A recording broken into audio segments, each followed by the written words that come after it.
as we get into some Kings talk. And Chris, I'll throw it over to you. Yeah, no, I mean, it's a question that, I don't know how many people are actively thinking about the fact that Kings have the 13th pick, but it is a fact, and we won't know until, I believe we won't know until after draft night what the Kings actually intend to do with that 13th pick. I'm still trying to work out. I've asked a couple people if you can kind of have a wink deal in principle leading into the draft that says, hey, we're making this pick with the intention of trading it before the draft has even happened, or if that's something where you just have to draft them and then figure it out on the back end. For those of you who remember Andrew Wiggins, this is exactly what happened with Andrew Wiggins, where he was in these trade. Cleveland had the first pick in the draft. It was LeBron's first year there. There was a lot of talk of, does LeBron want to play with Andrew Wiggins, or is he going to try and trade that first pick into what eventually became Kevin Love? And Andrew Wiggins played like 2 summer league games with the Cavs and then gets traded to the T-Wolves. The question is, can you essentially get that deal done in advance so that going into the draft, we know? We don't know, but what we do know right now is the Kings have to operate, at least for the moment, as if they're going to make that 13th pick. And that is a huge potential trade asset, or it can be viewed as a potential rotation player. We've talked about the 13th pick before, and the guys that have came at 13, it's, Devin Booker, you've got Donovan Mitchell, you've got some really good names recently of guys who have been picked number 13.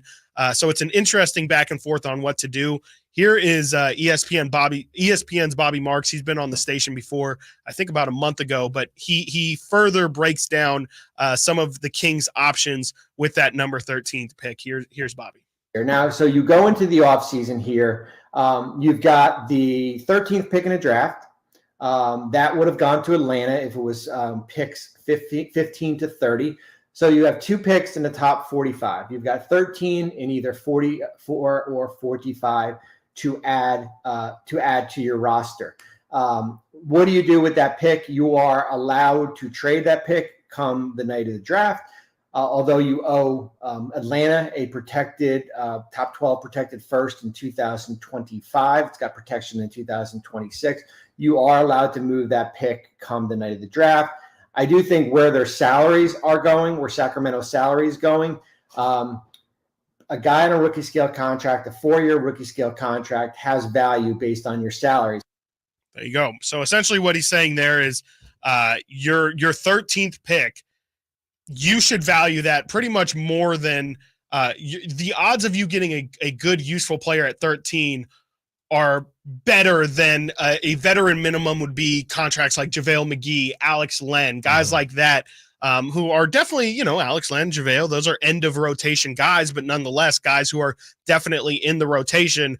Obviously at 13, what Bobby's essentially saying there is that value should be, you should try and view that as not just a throwaway, not just as a tiny trade piece, but as somebody who's essentially going to be a piece of your rotation. So you're either going to take a young piece that you can build around, or you're going to leverage that into somebody that hopefully is an actual impact player.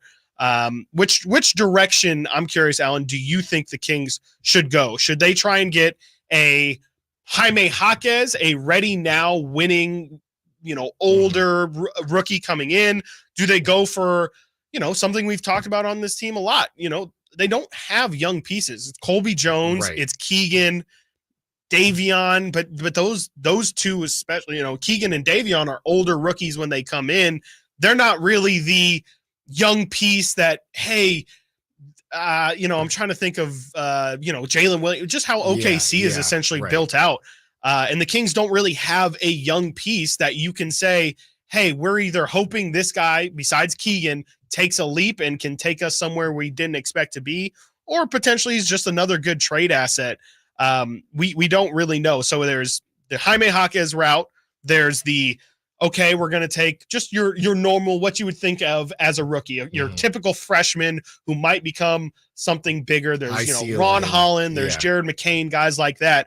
Or is it best to just trade the pick and get a rotation player that right here, right now is going to be a impact player?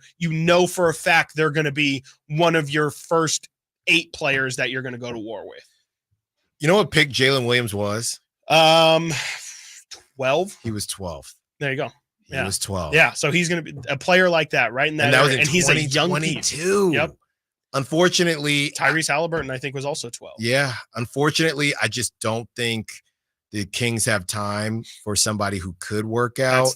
I think to your point about the wink deals, I'm sure, something came out and it said the consensus of everybody of the top, I think it was top 10, maybe top. Yes, I saw that. The top 10 picks. So some version of that, including the top 13, you take somebody that a lot of people are high on and you move it for a guy that is just proven. We've talked so much about this bench.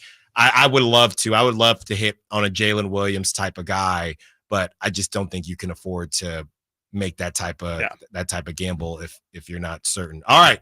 Coming up next, we continue the conversation and we discuss